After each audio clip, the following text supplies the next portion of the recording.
Okay, so let's jump in with a little bit overview of Facebook marketing and what we're gonna try and attempt to do today. Give me 1 second. I'm hearing echo. All right, perfect.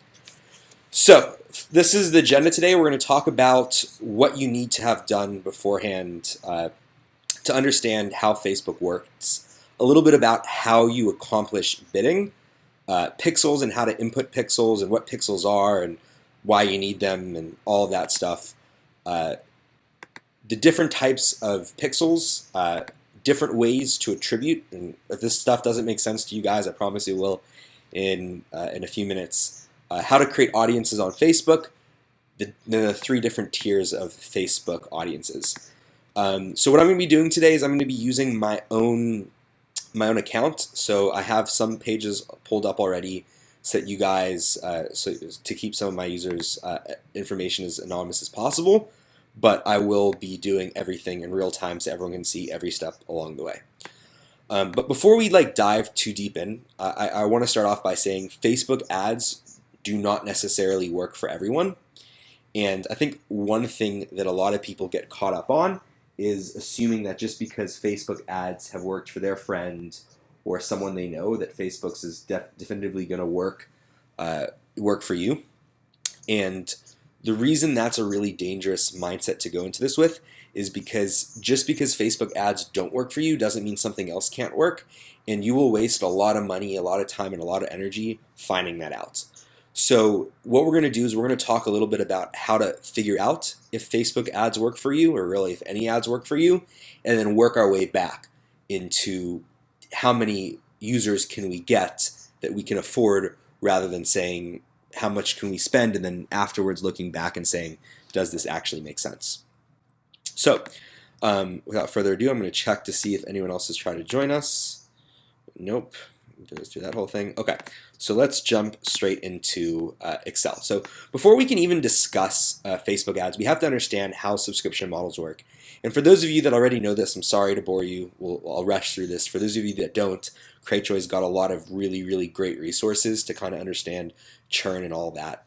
But what we're going to do is we're going to talk about a made-up company that makes $10 per month per user. Maybe they charge $20 and their profit is only $10. Maybe they charge $10 and they make 100% profit because for whatever reason they might be like Pandora or whatever it is. But whatever the case is, this company makes $10 per user per month. And in this example, we're going to start off with imagining they magically got 100 users and that's the active users right over here, 100 users. And we're going to assume, just for the sake of this example, that their churn is 10%. So we're talking about 3 different metrics here. We're talking about churn, which we're setting at 10%. We're talking about profit per user per month, which we're setting at $10. And again, one more time, that's not revenue. That's not how much money they charge. That's actually how much money they make profit. And so in this example, we start off with 100 people, and because our churn is 10%, you lose 10 people, which is 100 times 0.1, right? So you have 100 users. Forget how many new users come in. Of those 100 users that we had over the course of the month, 10 of them leave. That leaves us with 90 users, right? And each of these users give us $10 profit. So over the course of the month, we made $1,000 profit. We lost 10 users. And if you do 1,000 divided by 10, you're left with $100 profit per user that is left. Now, if we continue this down, we see the next month, we have 90 of those users that are left. We lose 10% of that, so we lose 9 users, and we have 81 users left. And those 90 users pay $10 for a total of $900. And if you divide those, you still get $100. And what we see is if we continue, if we continue this method to infinity, assuming churn stays the same, you'll see that no matter how much time and over the course of time you're still going to make $100 per user. So at this point, 28 to 27 months later, if you have on average 6.5 users, you can expect will be there, and you're still making $100. And what's that's going to happen is that number is going to continue until you have 0 users, or until you have 1 user that pays $10 for an extra 10 months. And what we can tell from this is that each user is going to be worth about $100 until we have run through every single one of the 100 users we started with. Another way of saying that is that $100 is the value of the customer over the lifetime. Some people, like these people, may only pay in $10. And some people, like these 6 people, may pay $280. But on average, we see that we're getting about $100 per user. And this is the secret of subscription businesses. This is why subscription businesses work so great. This is why you can bid pretty strongly on Facebook. And the secret to being a successful subscription company is 100% understanding this numbers, understanding what your churn is, understanding what your profit margin or your profit per user is as best as you can. And obviously, you're never going to get a perfect number. And the reason you're never going to get a perfect number is because there's no way your churn stays exactly the same. It fluctuates. People that subscribe the first month may be more or less likely to leave the following month. But what we're trying to figure out is about what our churn is and about how much is each user worth to us. Now, a simpler way to figure out what the value of each user is, or what people call it in the marketing industry the lifetime value of the user, is just to take these 2 numbers and divide them by each other. So let's see if I did over here. So if we take profit, which is $10, and we divide it by churn, which is 10%, we're left with $100. So if at any point you're trying to figure out how much is your user worth, what can you do to improve your lifetime value, how much can you bid, all you have to do is say how much money you make per user per month and what your churn is. Now, let's say you made $10 a month, but your churn was even half of 10%. Let's say you got your churn cut in half and you went down to 5%. What you would see is that the lifetime value doubles because users are twice as likely to stay. And conversely, if you make $10 a month, but you have 20% churn, you'll only make $50. And none of this stuff is either good or bad. It's just showing you how much that user is going to pay to your business, how much you're going to make off that user over their lifetime. So I said earlier that there's 3 metrics you're looking at. You're looking at churn, which is how many users leave each month, profit, which is obviously how much money you make, and last but not least, LTV, or lifetime value, which is profit over churn. And in our example, it's $100. So what we can do from this is we can figure out about how much we can afford to spend on Facebook or any other advertising. Now, theoretically, you could spend up to $99 to acquire a user, and your business would still be technically profitable, right? Especially if you factored in all your expenses like your salary and all that sort of stuff. If you can pay $99 and get $100 back, that's a profitable business. However, it's obviously not a great business. It doesn't make sense. It's a very, very cash-intense business. And on the flip side of things, if you could pay $1 to acquire a user and have a user pay you $100 profit, you'd be extraordinarily profitable. You'd be able to raise any amount of money. People would throw money at you saying, hey, if I give you $1, you're going to turn it to $100. It's an easy answer. What the industry says, and this is argued by a lot of people, is that you want to bid about 1/3 to 1/5 of your lifetime value. What that means is if you're making, in this example, in this business, $100 per user, their lifetime value is $100, and that might be because they only spend $100 the first month, or it might be that they only spend $10, but they're very likely to stay on the platform or your subscription box for a long time. What you can do is you can bid somewhere between 1/3 and 1/5. Sorry, someone said you have to wait a long time for that. Yes, exactly. So obviously, the closer you get to the higher the ratio. If you can bid 1 to 10, et cetera, et cetera, et cetera, that's great. The closer you get to 1 to 3. So if you're, for example, in this example, with $100 LTV, $100 lifetime value, if you're bidding $50 to acquire a user, you're doubling the money. That's not a bad business, but that is a really risky business because you have to wait a while for the money to make sense. You'd have to raise capital because you wouldn't be able to grow as fast as you can, or you wouldn't make your money back as fast. Whereas if you had a, let's say, 1 to 10 ratio and you're acquiring users at $10, that's really great. And what a lot of people try to do, which is neither right nor wrong, is try break even their first month.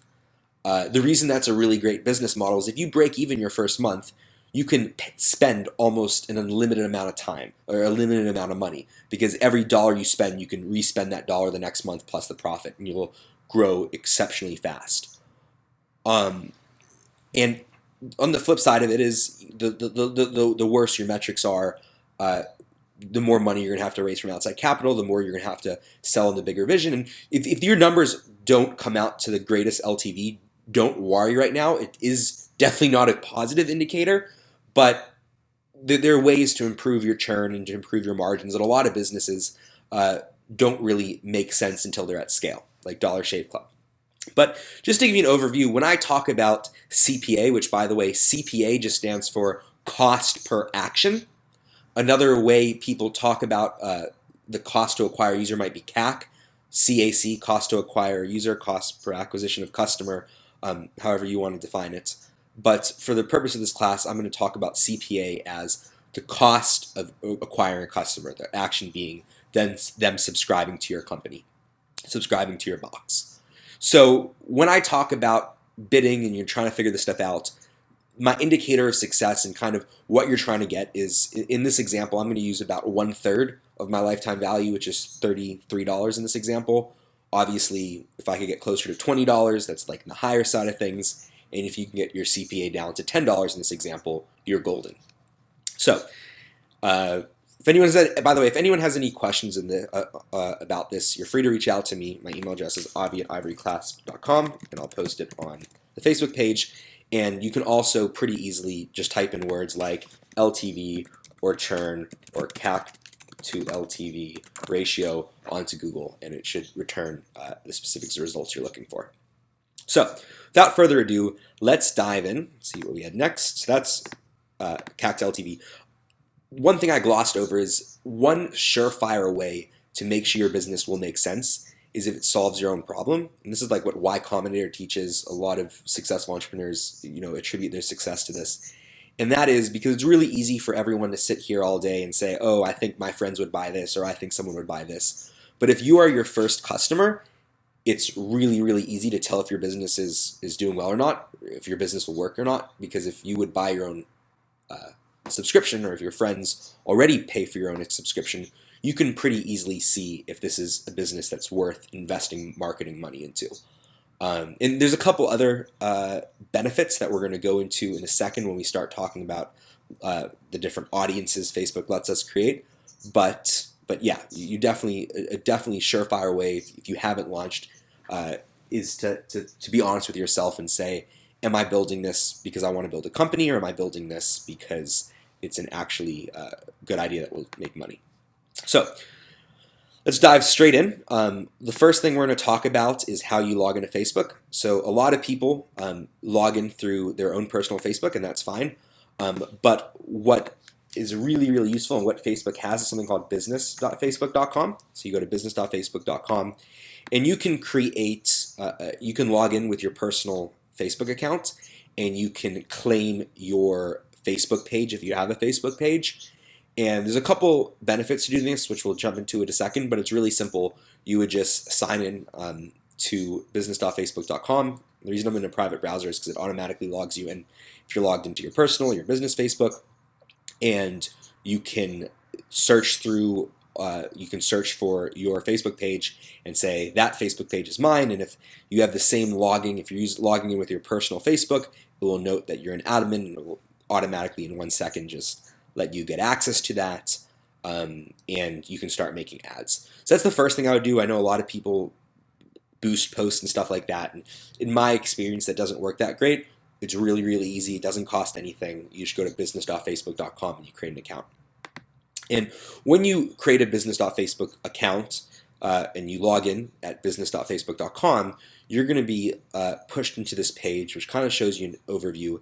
These are all the different pages we have, and this is our ad account. So the difference of a page and an ad account is a page is the actual Facebook page everyone sees and interacts with.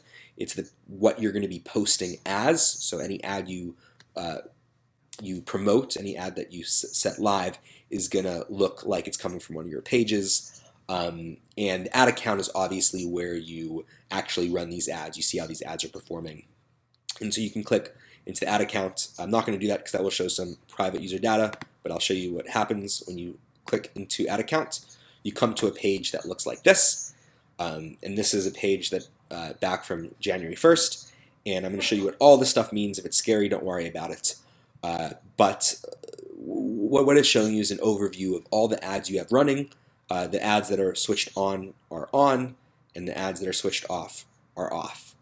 And then over here, in this graph over here, they're showing us a lot of different information about different things you may or may not want to look at, which we'll get to in a second. But this is the Facebook page. This is where you can see how all your ads are and if your ads are performing good or not. Right over here, you can see, I'll jump ahead a little bit, you can see different things that happen on your site. So over here I have costs per user that's actually subscribed to my website. You can see we pay on average $48, which is less than 1/3 of our lifetime value.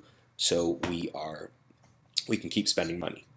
So that said, let's take a little bit step back and let's talk about how we know what we're looking for based on our LTV, our lifetime value, about how much we want to be spending. But Facebook has to have a way to communicate with your site for your site to say, hey, yeah, so-and-so user came, they stopped over here. Or so-and-so user came, they got to the checkout page, but then they didn't subscribe. Or so-and-so user came and they subscribed and they came from this ad that you are showing. And the way you can communicate with Facebook is something called pixels. And so how you get to pixels is you click over here, you click all tools, and mine's over here. This is like frequently used, so it shows up pixels over here, but you can just click all tools on the ad manager. And again, to get to ad manager, you should go to business.facebook.com and click on your ad account. You click ads manager and you click on pixels, and takes you to the pixels page. And the pixels page is showing you all the different pixels you have. You can name pixels whatever you want, or you can use some of the predefined pixels, and I promise you that will make sense in a second. We're actually going to set up our own pixel right now, but what this does is it allows us to show how many people over a certain period did certain things. For example, and I'll tell you guys, I'll show you this in a second, initiate check, it allows people that get to my checkout page. I can see 6,800, that's how many people got to a certain point on my quiz. 4,000 is how many people that added to the cart, and I can see an overview of all the people that have interacted with my site that Facebook can see. So how we do this is, imagine this is your first time coming to the site. You obviously don't have pixel already created, it's just a blank page with empty data. What you're going to do is you're going to click right over here, set up pixel, and Facebook's going to give you two options. What I suggest and what we're going to do today is you're just going to copy and paste the code into your site. So you click copy and paste code, and Facebook's going to give you two codes to put in. The first code is going to go on, someone just said, do you recommend sending traffic to a lead capture page or directly to your Create Joy store? What works best? So we're going to get to that in 1 second. But let's just talk about inputting this pixel. So Facebook's going to give us two pixels. The first pixel is a pixel that they want us to put on every page. And if they put this pixel on every page, you can then go onto Facebook and say, people that get to this page on my site, name what is in the URL. So for example, maybe it's yourwebsite.com/subscribe, and you can call it that. This is where you get your code that you put on every page. And if you have very specific events, an event is something that happens, a way a person interacts with your site. So if you have an event like someone subscribing is an important event, obviously you can put specific event codes that tells Facebook, hey, this person specifically did something, they subscribed, or they added something to the cart, or they initiated a checkout, or they purchased my product, or they're just a lead, or they completed registering, or whatever you want to call it. And I know this all probably sounds like a lot to take in and kind of complicated, so what we're going to do is we're actually going to go and add this stuff in. So we're going to take this Facebook page, and Facebook makes it easier. You just click copy, and it's copied. And then we're going to go to our Create Joy page. This might look familiar to you guys, and you obviously have the design page. And there's two ways to put the Facebook code in. I'm going to show you the easiest way, and then I'm going to show you the best way. So the easiest way is you just click Designer, and Create Joy is going to show you this is SEO settings, page settings. Actually, don't know where they put it now. Global styling, maybe. We will find it in 1 second. Probably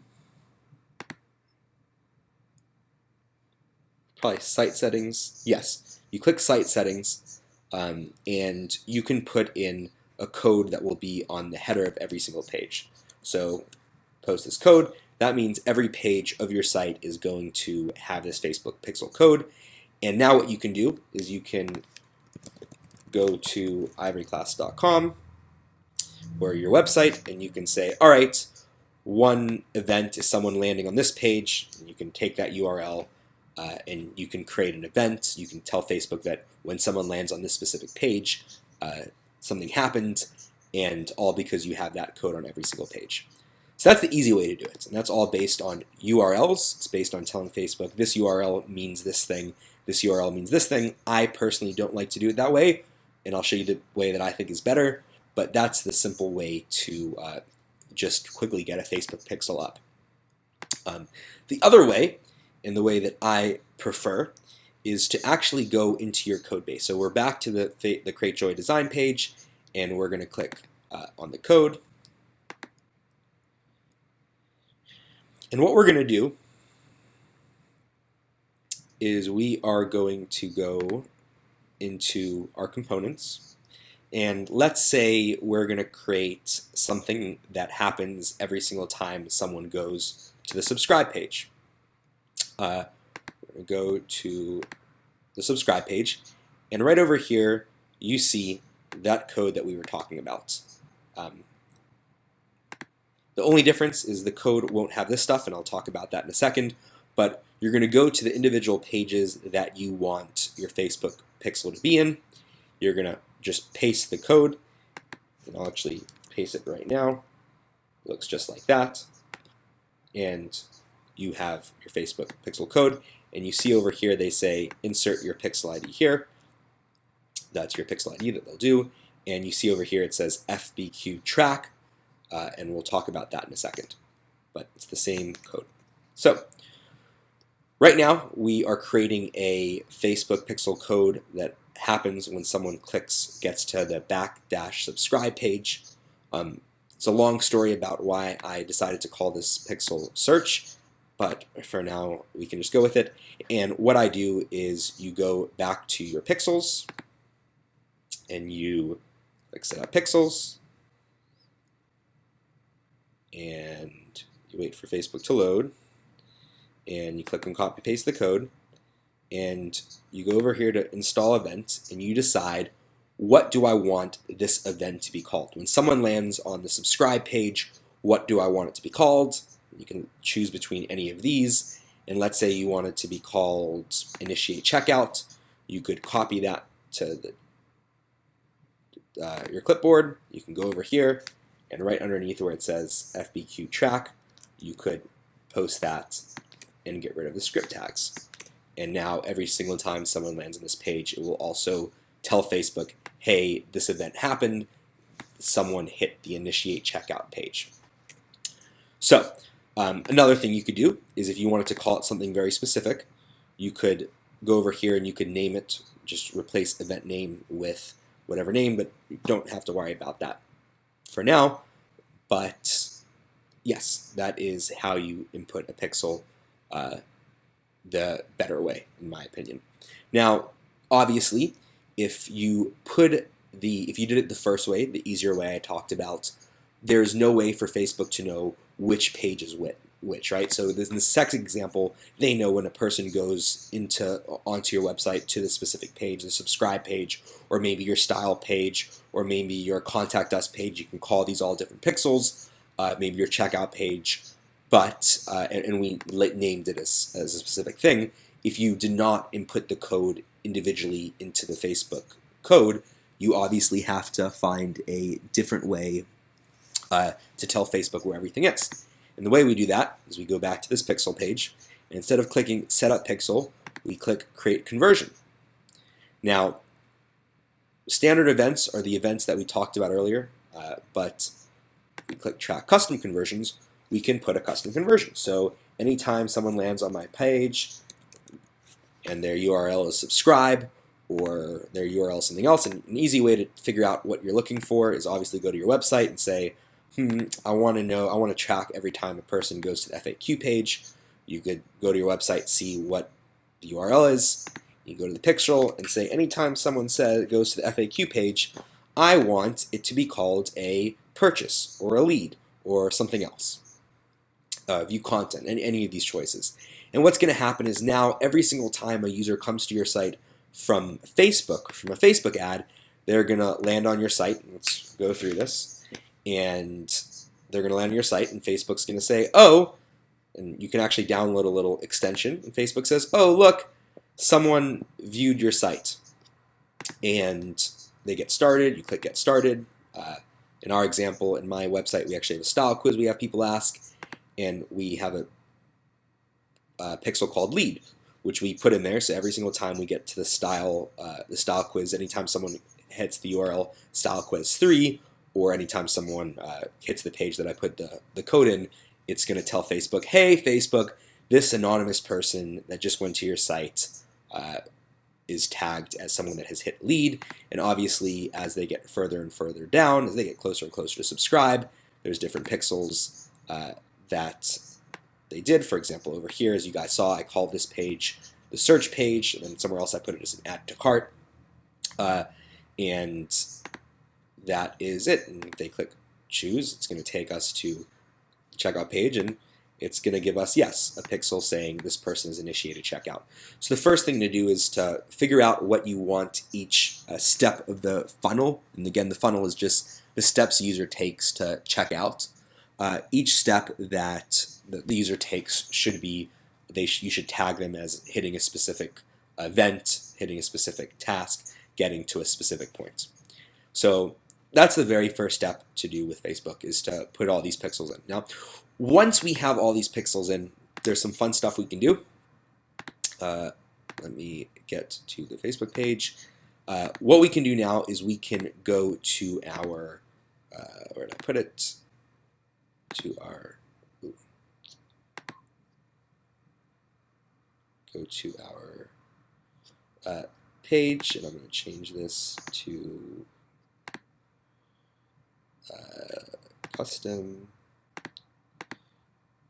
pick an earlier month, can't see any of the data.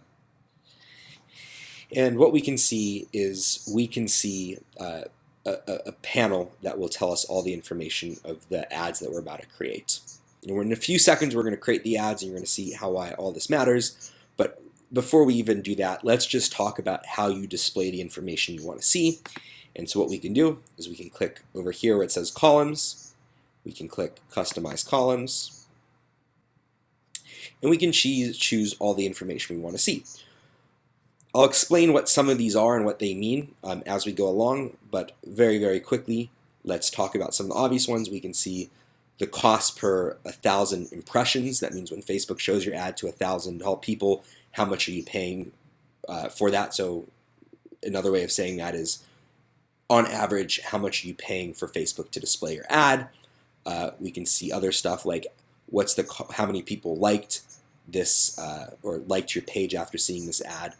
You can say, what's the cost I paid on average per like, and all that stuff. And what you can see when we get down here to clicks is you see that we can actually see, actually it's not going to be clicks, it's going to be a website, sorry. You can actually see that we can see how many people did those events. So if you remember, we have different pixels that we created, called one lead, called one checkout, initiate checkout, call one complete registration. And what this is going to show you is for each ad, how many people got to that page, specifically from that ad. So you can create 2 ads, and maybe one ad gets you 10 people, and maybe another ad gets you 5 people to visit your site, but the ad that got you 5 people, all of those 5 people actually purchased your subscription, and of the 10 people, none of them purchased your subscription. By having these pixels in, you can see, oh, well, this second ad, even though it got less people clicking on my website, it got me more paid customers, and that's what I want, and I'm going to spend more money on that ad versus the other ad, or however your metrics come out. But this is kind of how you see all the different events that happen. And what you see over here is 2 ads that we had running for the time frame of January 1st to January 8th, and you can see that we spent about 29-30 cents per click. We paid on average $10.99 to $11.38 for 1,000 impressions. And again, these things aren't good or bad, depending on your product. What we're really looking for is how much did we pay per paid checkout. How much did we pay to acquire a user? What was our CPA, in other words? And you can see that, in this example, we have 2 campaigns. If you just looked at how many people visited the website, this first campaign would look like it did a lot better, right? Or, how many people, let's actually do something. If you just look at what our click-through rate is, you see the second campaigns are doing a little bit better. You see we got more impressions in the first campaign. You see that we paid a little bit more for the second campaign. So far it kind of looks like this first campaign, the campaign called WC Leads 3.0, is getting a little bit cheaper impressions. It's getting a little bit more impressions. It's getting a little bit more activity. So you might think, if you didn't dive deep enough, if you didn't pick those pixels, that this first campaign did well, was doing as well. In fact, you even see cost per lead, which is how many people go to my site and hit let's take a quiz. You would even look over here and you'd say, this first campaign, WC 3.0, is a little bit cheaper, so maybe we should put more money in here. But when you continue it down, you actually see that it's more expensive to acquire a user by quite a substantial bit. And so that tells you that, maybe even though it's more expensive to get to bid per clicks on this campaign, or even though it looks a little bit worse, at the end of the day, what really matters is how much it costs to acquire a user. And since I have that final pixel that tells me when a user actually checks out, I know that this campaign is probably a little bit better and I should put more money to that. With Shopify, you can just give them your pixel code number and they automatically put all the pixel codes on the correct pages for you. Does Cratejoy not have that availability? So I don't think Shopify does that. What I think Shopify does is I think they let you put a part of your pixel in there and it kind of puts them around. I'm not too familiar with Shopify. I will say that for a variety of other reasons, if you're a subscription business, Cratejoy is definitely a lot better solution, especially as a newcomer, than Shopify. I'm not too familiar with how Shopify does it, but I promise you all this stuff, and again, you can rewatch this video and slow it down and do it step by step with me, but I promise none of this is as daunting. And if you take it step by step, you can put the pixels exactly where you want them, and you can see how they're performing. So that hopefully makes sense to everyone. And again, I'll take questions at the end, but you can see one question that a lot of people ask are, hey, do I have a good CPM, a good cost per 1,000 impressions? And the answer, or a good cost per click. And the answer is, it doesn't really matter for 2 reasons. First of all, as you can see over here, the top campaign got a cheaper cost per click, but the bottom campaign still performed better.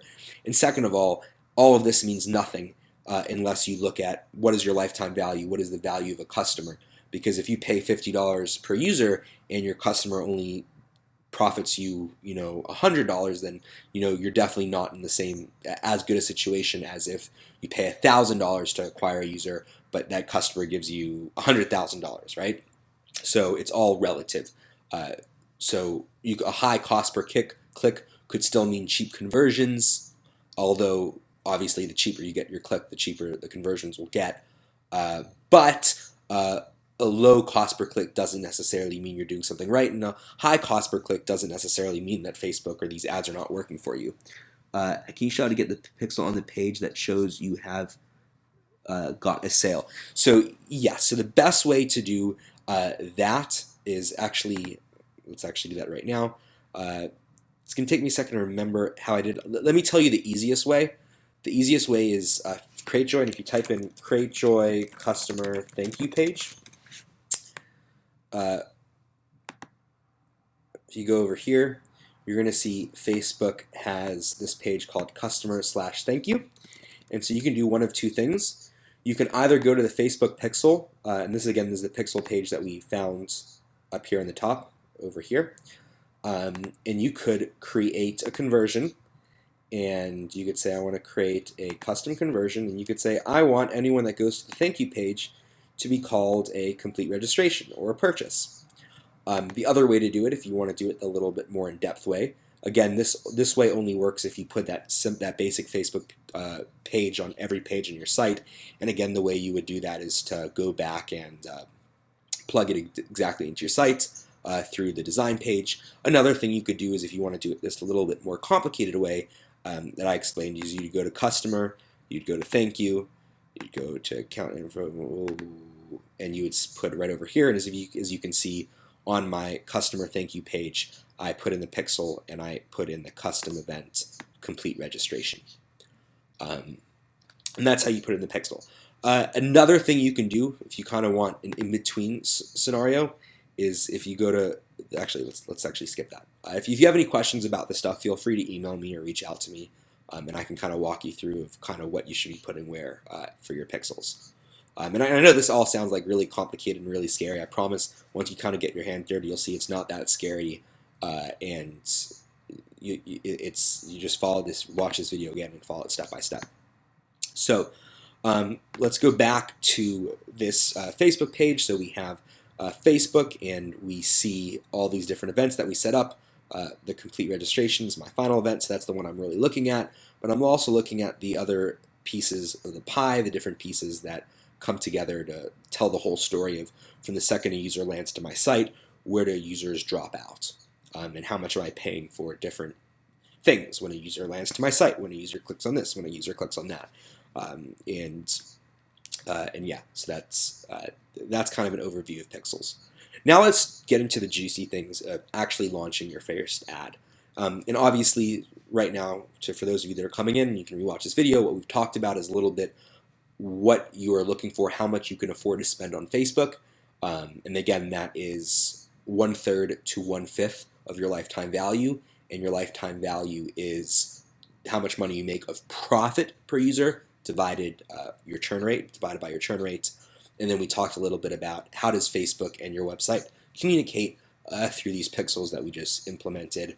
And then on Facebook's interface, how do we actually see how many of each of these things happened and what's the cost. We got, over this period, we got 141 people doing this, 1,384 people doing that, and that came out to an average of $5.22 because we spent X amount of money on these campaigns. So that's this is the Facebook dashboard. Let's go into actually building a campaign. So what you do is you go back to the, let's actually go from the pixel page. So what you're going to do is you're going to go to the top right hand corner with the little hamburger icon, and you're going to click on Power Editor. And this is where Power Editor is where you create Facebook and Instagram ads and create audiences and all that sort of stuff. And if you click over here, you get to this page that's very, very scary the first time you look at it, but we're going to walk through how to operate each of these steps. And what you're left with here is the 3 levels of a Facebook campaign. Now, the first level of Facebook or a Facebook ad. The first level is a campaign. And so what you're looking at here is you're looking at 3 different tabs.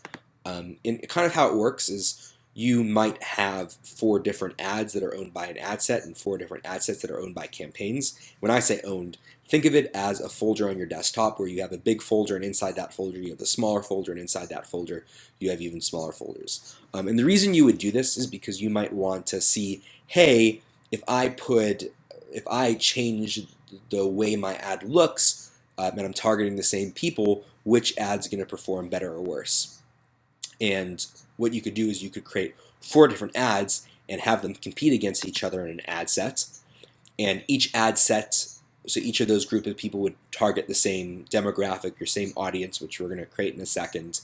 And then you might also have 2 different audiences owned by the same campaign. Sorry, I just saw another question by Lee and Lula. I've heard about some app you can download in Chrome that tells you your pixels working. Will you show that? Absolutely. So for those of you that didn't notice earlier, I had an app right over here that shows right in the corner that shows what's firing, and how you get that. How you would get that is you would just go to the Chrome store. You type in download Chrome Facebook Pixel Tracker or something like that. It's called Facebook Pixel Helper, and you would just download this extension, and it would show up right over here. And whenever you visited your website, you would be able to see, is my pixel firing, and if so, what pixels are firing. So that's the Chrome extension, and that helps you kind of troubleshoot if your pixel is working or not. Let's go back to ads. So let's actually, so just to recap, where's the ads right over here? Just to recap, there's 3 different levels of the campaign. Last time I walked backward, let's walk down. The very top level of the Facebook ad, and you might have just 1 campaign, or you might have 100 campaigns. And each campaign is trying to do a different thing. So one campaign might be saying, I want to get users to like my page. Another campaign might be saying, I want to get users to give me their email address. Another campaign might be saying, I want to try get users to purchase my subscription. My other campaign might be like, I want to get users to take my style quiz, or whatever I'm doing to collecting emails for users. And within each of those campaigns, you're obviously going to be targeting different people. And so each campaign will own, as a folder, each campaign will have maybe a couple ad sets. As you can see, each ad set, and we're going to do this in a second, so it's a little bit less confusing, but each ad set will target a different demographic. So you might say, within my campaign that is trying to get likes, let me see if it's cheaper to go after boys or girls. And you might create 2 ad sets, one only aimed at men and one only aimed at women, and run those 2 campaigns, those 2 ad sets rather, and see which of them perform better. And within those ad sets, you might have 4 different ads to see which ad performs the best. And what we're going to do right now is we're going to actually go and create an ad. But before we do that, what we're going to do is we're going to create the audience that we're going to be trying to get with this ad. And so we're going to jump in, and how you do that is you click in the hamburger from any page on Facebook, business.facebook, and you click under Assets, Audiences, and it takes us to this audience page, which shows us all these audiences that we can make. Now, the first mistake a lot of people make when they create their first Facebook campaign is that they try do interest targeting. And I've been guilty of this myself. You start a website, and you're a subscription box, and you say, I'm selling dog food. Let me target people that have dogs. And that's not a wrong thing to do. However, it does not perform usually as well as a super specific audience, which Facebook allows you to create, and that's called a lookalike. And what a lookalike does is, if you imagine Facebook like this magical computer that you tell them, here is 100 people that have purchased my product before. Facebook looks at all those hundreds, they look at every single detail of every single user, and they say, all these people have these elements in common, so we're going to show you more people that are similar to those 100 people that actually purchased whatever you want on your site.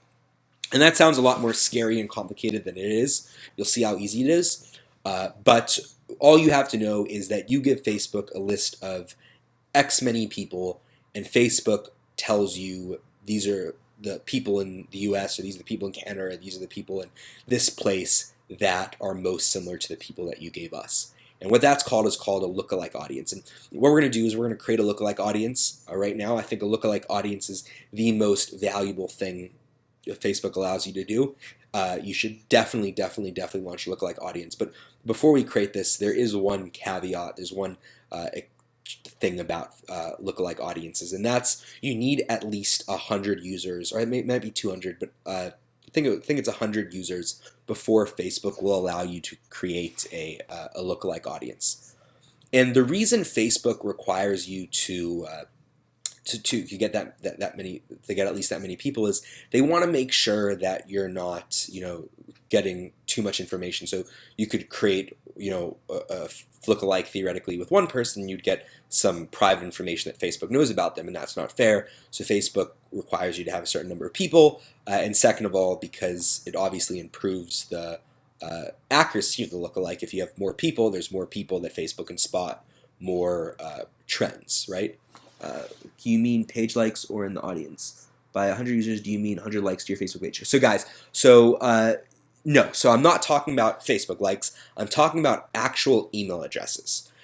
So I said earlier in this, for those of you that were not here, I said earlier that it's very beneficial for you to launch a subscription that solves your own problem. And one of the reasons, outside of knowing it's a real problem, know that this product's actually going to sell, is if you can get 100 or 200 people that use your site, that have used your subscription and liked it, you're in a really good place. Now, if you can't, it's not the end of the world, and in a minute I'm going to show you guys how to create a lead generation campaign, which allows you to get emails to put in a list. But if you already have 100 users, that is a great place to start. Yes, Sarah just said, do you mean if I upload my subscriber list to Facebook, those emails? She's exactly right. That is exactly what you're trying to do. And I'm going to show you how you do that right now. So there's two steps to this. The first is to give Facebook the list of subscriber emails you have. If you don't have that many subscribers, then maybe it's a list of people that have expressed interest in your product. If you don't have that, then maybe it's 100 emails of people that have visited your site and gave you their emails, or I guess that is expressing interest. But the point is, you want to get 100 emails of as powerful users as you can. Now, if you have thousands of users, what's even better than just putting up a list of 100 random users or a list of all your users is to actually go in there and take the ones that have gave you the most money or stayed for the longest. And one of the interesting things you can do with Facebook is you could create two campaigns, or rather two ad sets, one going after a lookalike of your highest valued customers, and another one looking at all your customers, and maybe another one looking at your most recent couple hundred customers, and you could launch all those campaigns and see which one performs the best. But before we dive talking to optimizing, let's actually create a lookalike campaign. And so what you're going to do is you're going to click Create Audience, you're going to click Custom Audience, and what you're going to do is you're going to choose how you want to Facebook. And actually, Sarah and Lee, I am sorry, this is a new product. Apparently, Facebook actually allows you to create a lookalike based on people that have liked your page. I don't know how accurate that is. I've never tried that. It's just seeing this for the first time.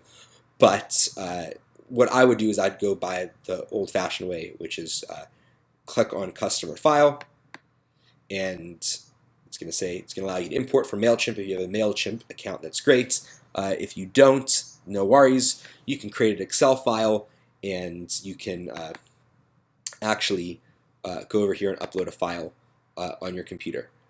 So, for example, I have a file here. I'm not going to do it right now because it will confuse my marketing team, but I have a file that is a list of all my Create Joy subscribers. I could click that CSV file, and I could click Next. I could call it whatever today's date is, April 4th subscribers, and I would click Create that, and it would create a upload. It would upload that list of users, and it would create another list like this. Question, if you already upload a list of emails, can you upload a segment list and get a name? 100%. And that's actually something I really, really recommend doing. I definitely recommend creating lookalikes of different segments and seeing which segments perform best. So once you upload a list, for example, right over here is a list that we uploaded the other day, 2 days ago. It's the top 750 subscribers. It's just a customer list. We just took a list of our top 750 subscribers. We uploaded them, and now it's showing up over here. You're gonna have to wait like 10 minutes for it to show up. And all you're gonna do is you're gonna click the little check bar mark next to that subscriber list, and you're gonna click Create Audience, create Lookalike Audience. And now you can create a lookalike audience. So the lookalike audience is going to be the 750 plus sub audience we made. Found it right over here. And I'm going to, obviously, I want to find the most common people in the United States. And I want to find the top 1% of people in the United States that are most similar to my subscribers. And there's 2.1 million of them. As you scale, and this is a problem at huge scale that you can figure out, but as you get bigger, obviously you can may want to increase it to the top 2%, 3%, 4%. But for right now, 2 million people is more than enough to start with.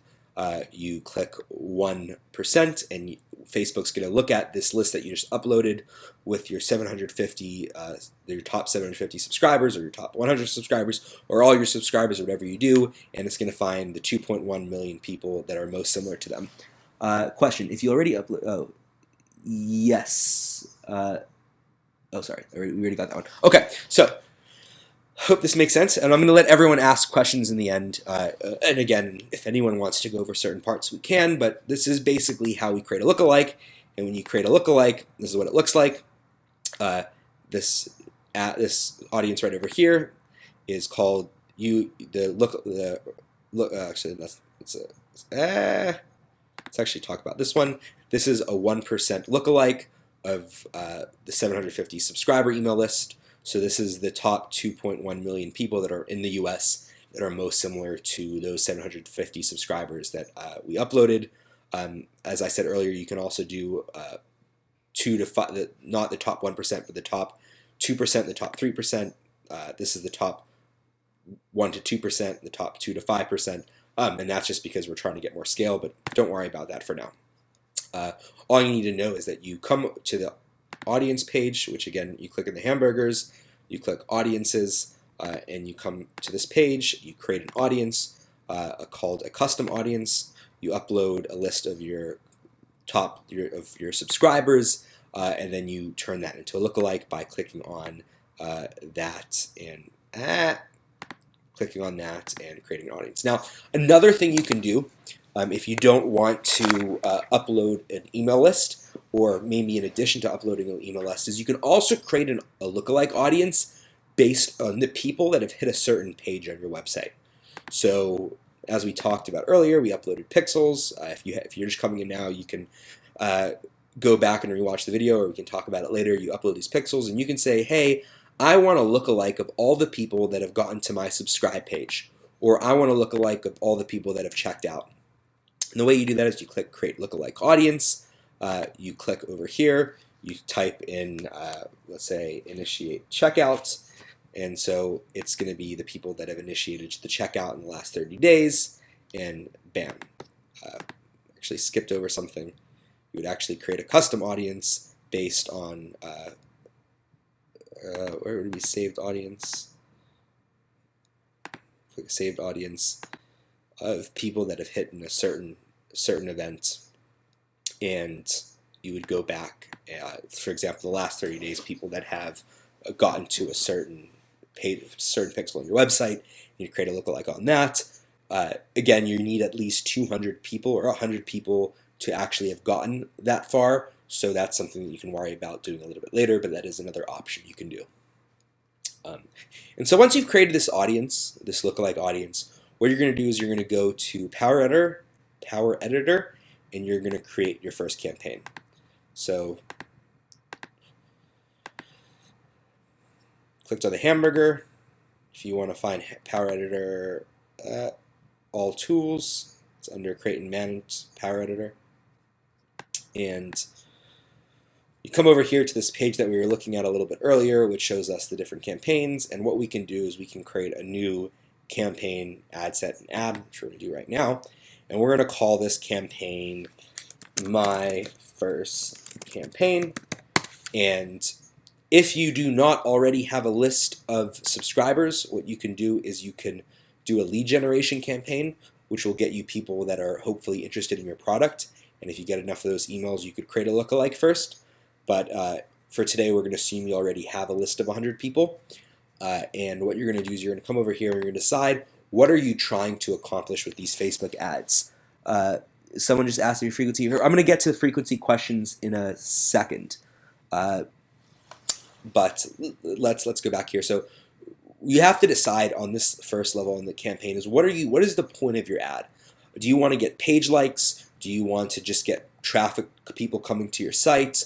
I'm going to assume for most people what you're trying to do with Facebook ads is getting people to subscribe for your subscription box. So in this example, I'm going to use a conversion, although creating ad sets and ads and even campaigns is obviously very, very similar no matter what you're trying to go for, what your objective is, what you're trying to achieve from the Facebook ad.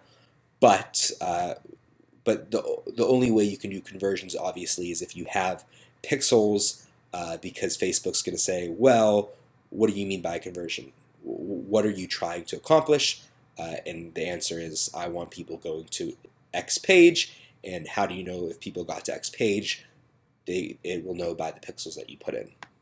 So that's it's the conversions, and we're going to create a new ad set.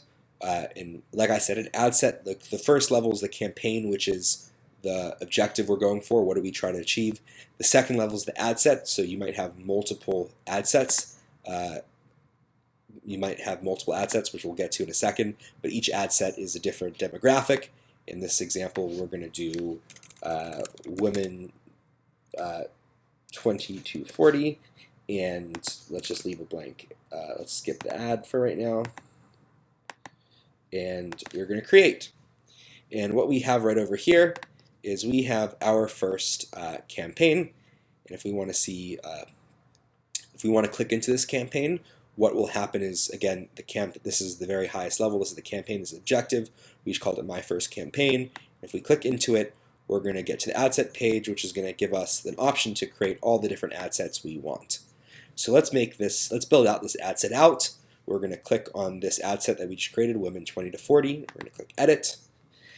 And we are going to, for right now, we'll leave all the basic stuff that Facebook wants. We are going to try get people that, I want to optimize this campaign for people that have completed registration. If you're wondering what pixel you should choose, it's really the best way to answer that is you want to get as high as possible as you can. So what I mean by that is you want to get the most amount of people. So let's say 100 people come to your site, 10 of them click subscribe and only one checks out. You would rather optimize for 10 people than you would optimize for one person, because that gives Facebook more chances to succeed, which means it's less likely to give up. It means it's more likely to learn more about what you're looking for and get better and better and better. But obviously, if you're very, very sensitive about how much you spend, you're going to want to optimize. You're going to try bid on people that get to the very end, the people that actually subscribe. So there's no right answer on this. I would say start with, if you're planning on starting with a very low budget, I would say start with a low budget aimed at people that are actually subscribing. And then once you start at getting people subscribing, and you say, look, I know that of every X many people that give me an email address, I know 10% of them will actually subscribe, then you can start testing on bidding on email addresses rather than actual purchases. So in this example, we're just going to bid on people that complete registration, which is, for those of you who have been sincere since the beginning, is the pixel I call that I put into my site that occurs every time someone actually checks out. And over here we can choose, so we scroll down a little bit, we can choose our daily budget.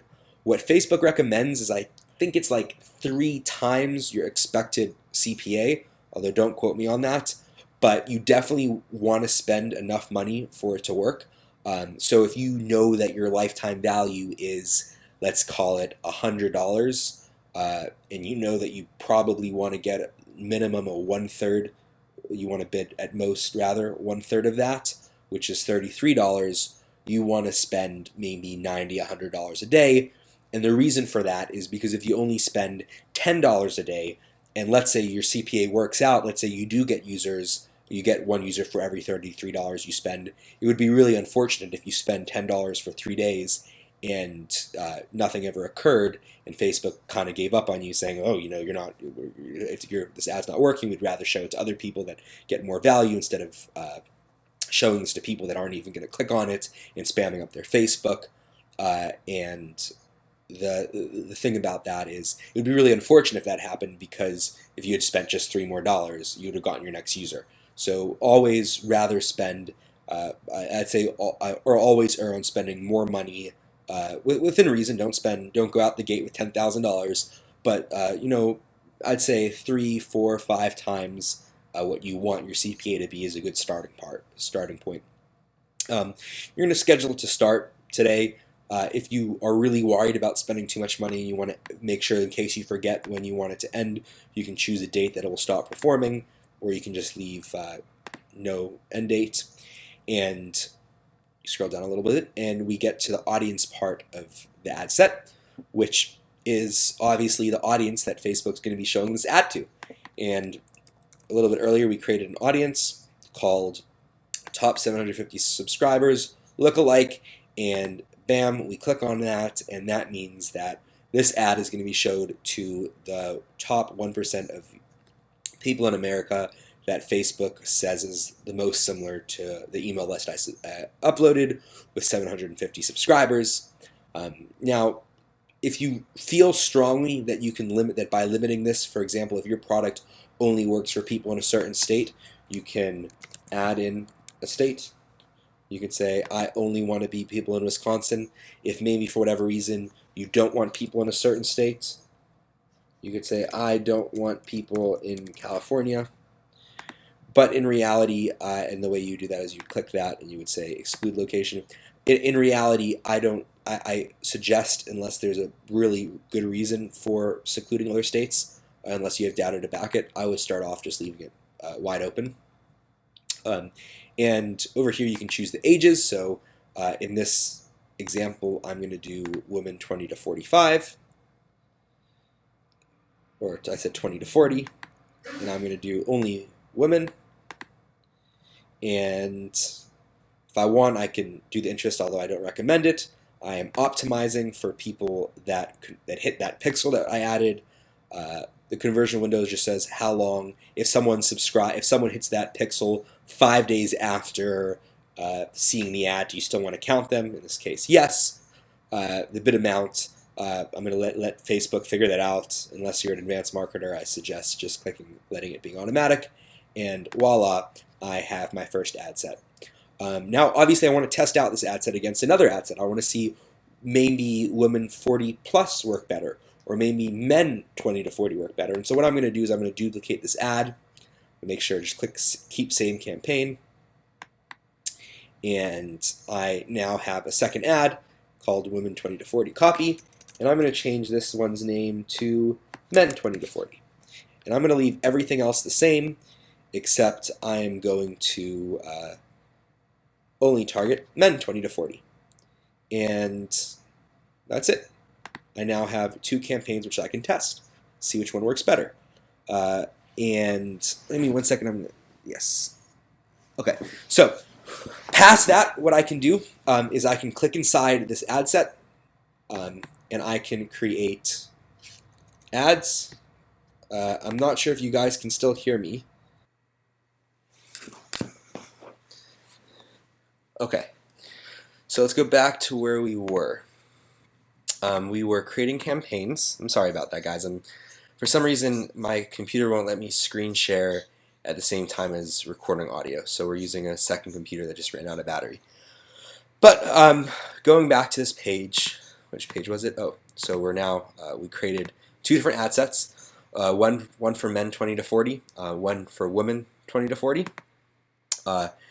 And what we're going to do is we're going to dive into these and create ads. So go in here. Let's do a quick draft. We're going to use the existing campaign, which we just called my first campaign. We're going to use an existing ad set, which is again the Women of 2040, and I'm going to call this black background. And what I'm going to do is I'm going to choose, I want to run a campaign from my website, Ivory Clasp, name for my Instagram too, Ivory Clasp, and I'm going to select an image or a video that I want to be displayed, and I'm going to pick the website I want to go to, so ivoryclasp.com, and I'm going to choose what I want it to say, like Ivory Clasp, a premier handbag. Oh, sorry, this is a display link. This is the link everyone will see, so ivoryclasp.com, and I can say a premier handbag. Check us out now. And I can also change the headline over here. I could say Ivory Clasp, the best handbag subscription company ever. I can also adjust what it says. So over in the bottom right hand corner you can see it says learn more. I can make it say download or contact us or apply now or book, or I could even have no button.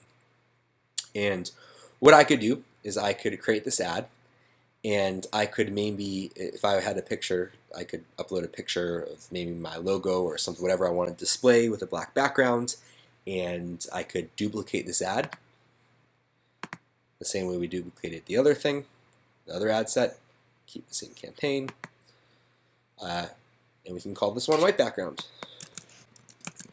And we could upload a white background image over here, and we could test this, and what this would allow us to do would allow us to tell if a whiter background worked better for women 20 to 40, and we could do the same thing for men 20 to 40, and we might see that the white background works better with men and the black background works better with women, or we could see that one, maybe it's about the same, maybe whatever it is, maybe one's performing much better across the board, and using that we can learn more and more about our audience and kind of what is going to perform the best for us. And if we wanted, we could go all the way back to the campaign, and we could even create another campaign, and we could break this up in any way we wanted. Off topic, but is this a real subscription box? Would send out a new handbag every month? Yes, we can talk about that afterwards. But yes, so anyways, this is kind of a high level of how you create a Facebook campaign, inside that an ad set, and inside ads. And the last thing we're going to do before I open this up to questions is I'm going to show you two other things you can do, and then I'm going to go over here and I'm going to show you how to read all the information and put everything together. But before we do that, we talked a lot about in the beginning about pixels and why it's important to be able to know where which users got to what page. But what you can also do is you can actually see what user came from what website on your internally.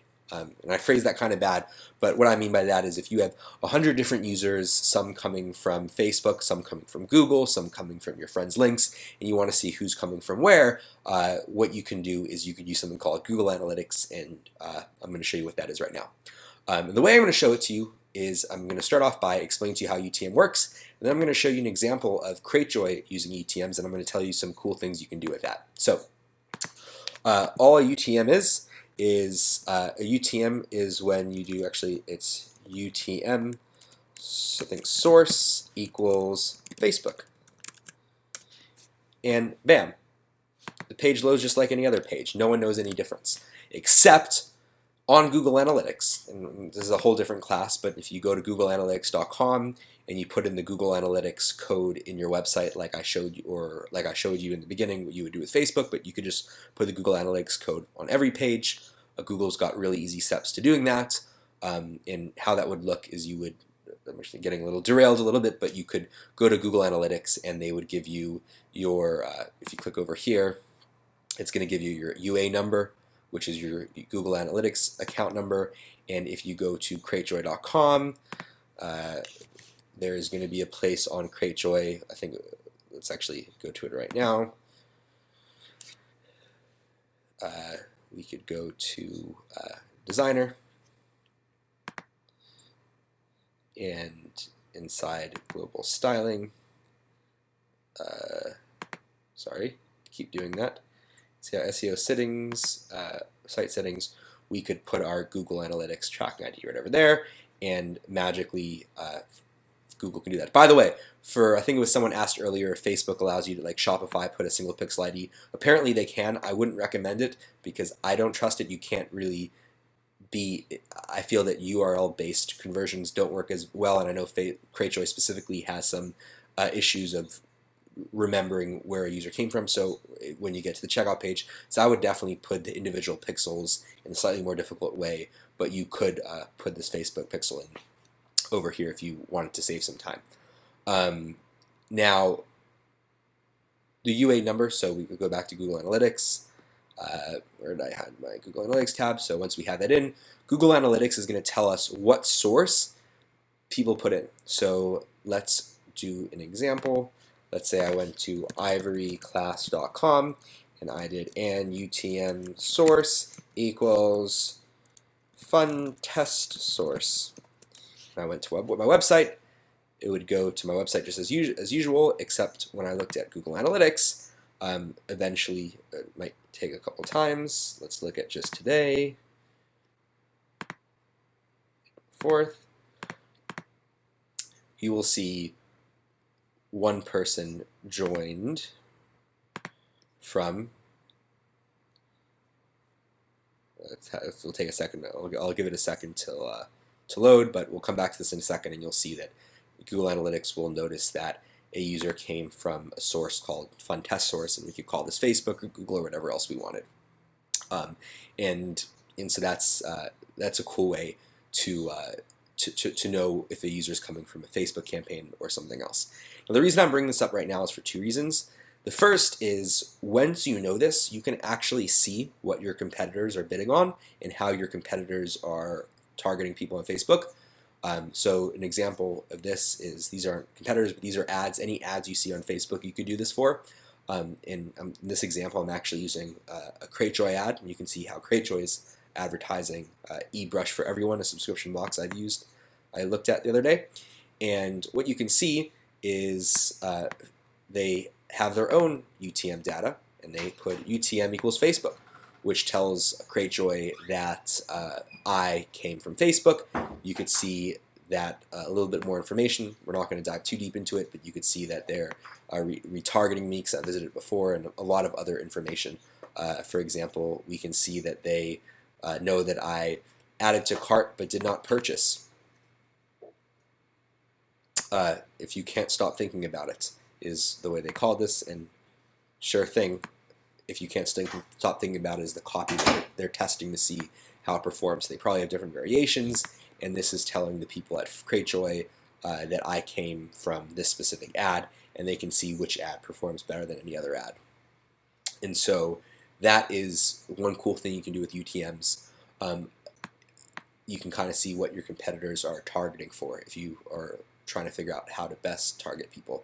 The reason I bring it up right now is because before we leave Power Editor, a great place to put your UTM's data is right in here. So where it says the website URL, I could very easily put UTM source, come on, source equals Facebook.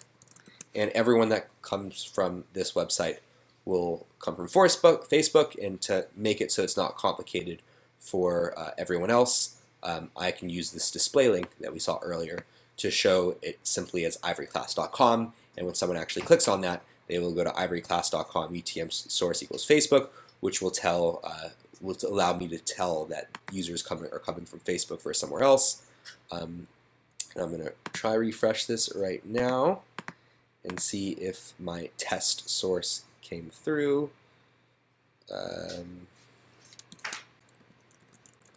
And you can see, there it is.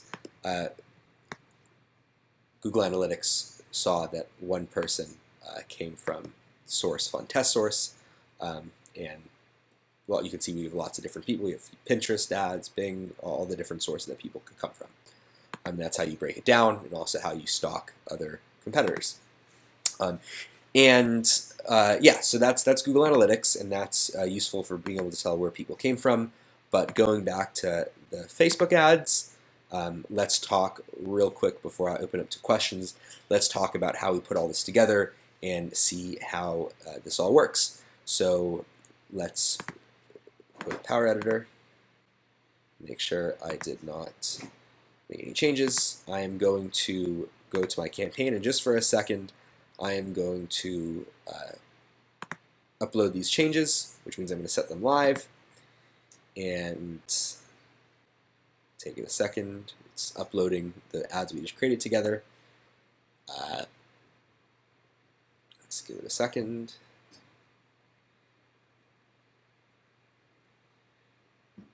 There we go. 4, 5. Perfect. So we've now uploaded those ads, which allows us to come back to our ad manager. And if we want to navigate to ad manager, all we would do is we'd click on the hamburger icon on the top left-hand corner and click Ads Manager. And Ads Manager will take us to this campaign. Let's refresh the page. And we will see the ad we just launched show up right over here, called My First Campaign. And there we are. We can click on My First Campaign. It's going to show us the 2 ad sets we created. And inside each ad set, so in Women 20 to 40, we have 2 ads. And we can see all this different information. So if we wanted, we could go over here. We could say, I want to see how many people are initiating checkout and registering and how many leads I got, and how much should I pay on average for each of those things. And I also want to see any other information. I want to see how many people, let's see something that would be fun to look at. Let's see how many people clicked. Well, what percentage of people actually clicked on it, so I can see which ads are working better. I can say what are the number of people that clicked on my social accounts, et cetera, et cetera, et cetera. And I could apply those changes, and they would all show up as different columns right over here. And I can see how many people initiated checkout, how many people were a lead, what the unique click-through rate was for both of these different ads. I could see the difference. And if I wanted, I could go back to the whole ad set as a whole, and I could see, well, regardless of the specific ad, how did Women 20 to 40 perform? And maybe if I want to see more than that, I could say, I could click back on My First Campaign, and I could say, well, how did Women 20 to 40 compare to Men 20 to 40? And we can see all that sort of information. If I forget what a specific ad looks like, I could come back to the ad, I could click on it, I could click View, and I can click View, Preview, and it's going to show me what that ad I made was, and I can also see what it would look like on all the different feeds. So what I'm going to do right now is, before we finish this, I'm going to go back and I'm going to switch this campaign off. So let's say one of your campaigns isn't performing as well as you'd like. You could go back to the campaign level and you could switch off the entire thing. And all you do is click this little blue button so it goes off. You could also say, hey, the campaign's doing great, I just don't like the men, I'm only going to target women, and you could keep stuff going with just pausing one or the other. This is being recorded. Yes, the recording, I think Felicity will upload it to everyone. Without, I'm trying to think, I think that's everything. I might have missed some stuff, so please, anyone that has any questions, please jump in now. I'm happy to answer specific questions about how all this works.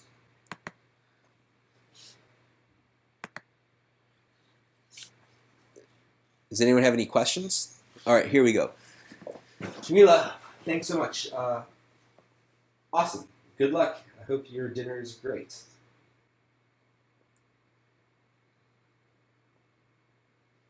Absolutely, Sarah. And for anyone, again, here, I'm going to pull this up on my screen too. For anyone that gets confused by any of this, please feel free to reach out to me.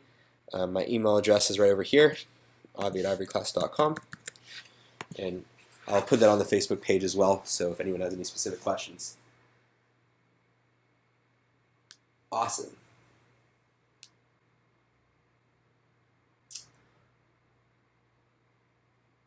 All right, guys, thank you so much for sticking with us through all these technical difficulties.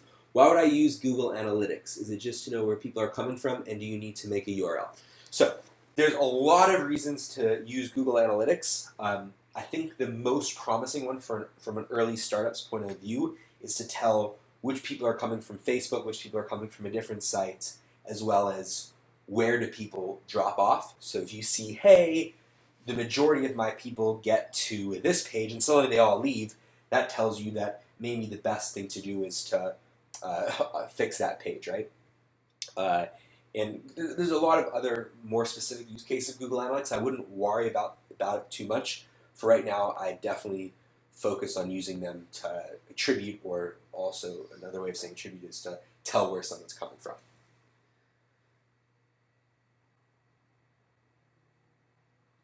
Awesome, Irene, that's a great question. And actually, that brings up another question someone else asked earlier about frequency. So there's no real answer to that. What's worked for me and what a lot of people, the rule of thumb is you want to replace your ads. So that means create new ads, put new pictures, put new wording every 2 weeks. And then it's also useful at around about that to refresh your ads. So maybe, create a new lookalike, upload it, basically do everything we just did right now again, just to keep things fresh. But there's no people are successful leaving it for longer, especially in the earlier stages. As for frequency does show you how many times a person's seen your ad. That's a good and a bad thing depending on your model. You could make the case that in some business models you want to have a really high frequency because it takes a lot of times to get someone to actually convert. You could also make the case the opposite, that the second their frequency starts to creep up, you want to refresh it and show people something else because they're not engaging with it. How long does it take to run properly to evaluate is a little bit more difficult to answer because it depends. If you're spending $1,000 a day, within 3 days you should probably get a lot of data. If you're spending $1 a day, you're probably going to take a lot longer, right? So I'd say it's more of a function of how many people actually do what you want to do. And then obviously, of course, things change over time, right? So people may be, over time, as the frequency creeps up, people might be more likely to subscribe because they've seen it a bunch of times and they're finally going to do it.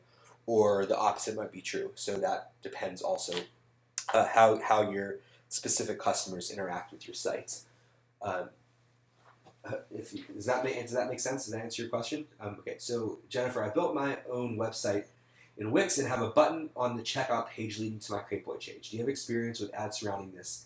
Directly to a specific page on my Wix main site versus directly. So Jennifer, I, without knowing too much about your site, I'd be very cautious about doing that. I don't know the reason you would have a separate site on Wix directing people to Cratejoy. I think it's probably better just to have people go directly to Cratejoy. One, for attribution. Now, is it possible to carry on attribution 100%? Without going into too much detail, basically you'd put the pixel on both pages and you'd have a way to pass session data. It's a lot more complicated. I'd say just switch over to Cratejoy unless there's a specific reason you want to send people to Wix first. And also remember that sending people to Wix just gives people another opportunity to get frustrated and quit, rather than just having them go directly to that site. Awesome, Marine. Lee and Jennifer, let me know if that answers your questions or if you have any more details on that. I'd love to try to help you with that. With Google Analytics, you need to make a new URL like you showed, which you add that extra bit on the end of the URL, and that URL is your marketing for, say, Instagram. Do I have to say that? Do you have to? That is the only way that Google Analytics is going to know where that customer is coming from. So depending on what you're trying to use Google Analytics for, it depends. I think the most common way people use Google Analytics, or at least the most people I know, is kind of outside of optimizing, getting your funnel better and getting your funnels like the steps people take from landing on your site till eventually subscribing.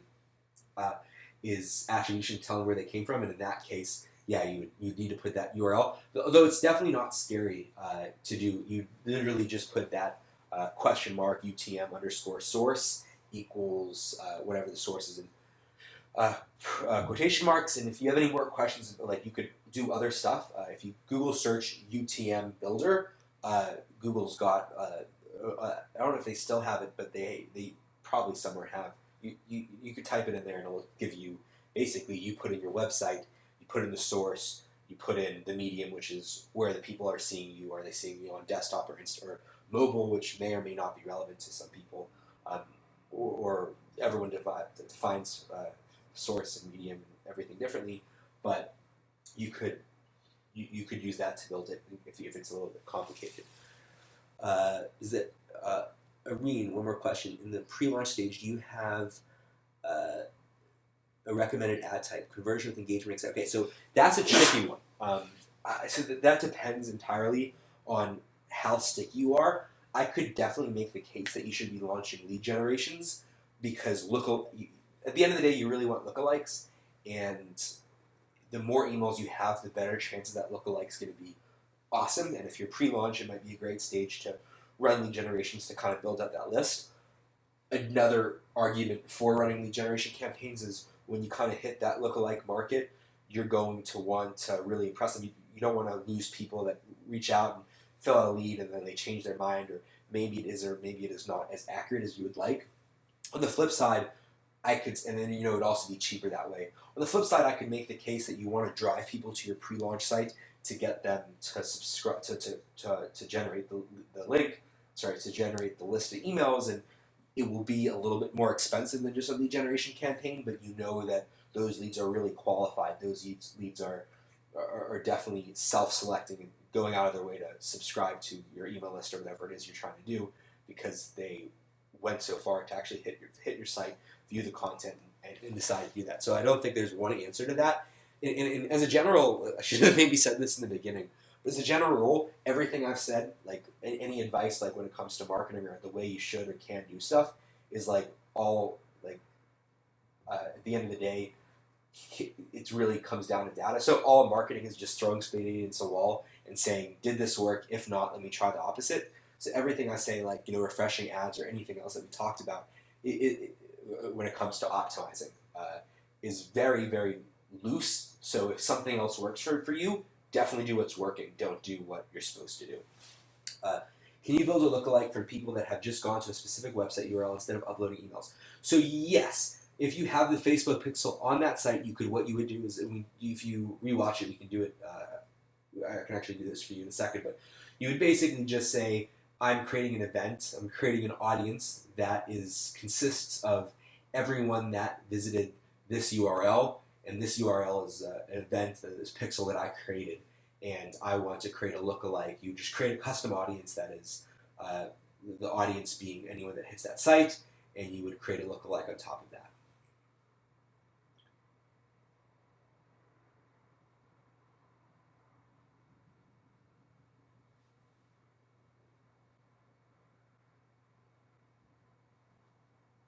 Yes, the pixel. So that's the only way that Facebook's going to know who visited that page, right? Because if you have, if I said, I want to target everyone that visits a competitor's website, that first of all would not be fair if Facebook let me target everyone that was visiting a different website, and second of all, Facebook isn't necessarily going to know who visits that website if they aren't able to communicate with that website with my pixel. So that's two sides. Yeah, that'd be really cool though, right? If you could just be like, I want to target everyone that gets to the checkout page of my biggest competitor. That'd be pretty great, but no.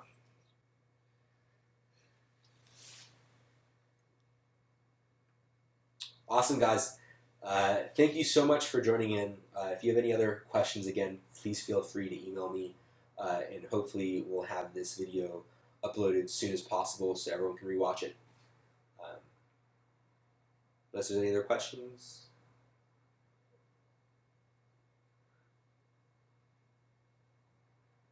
All right, guys. Thank you so much for tuning in.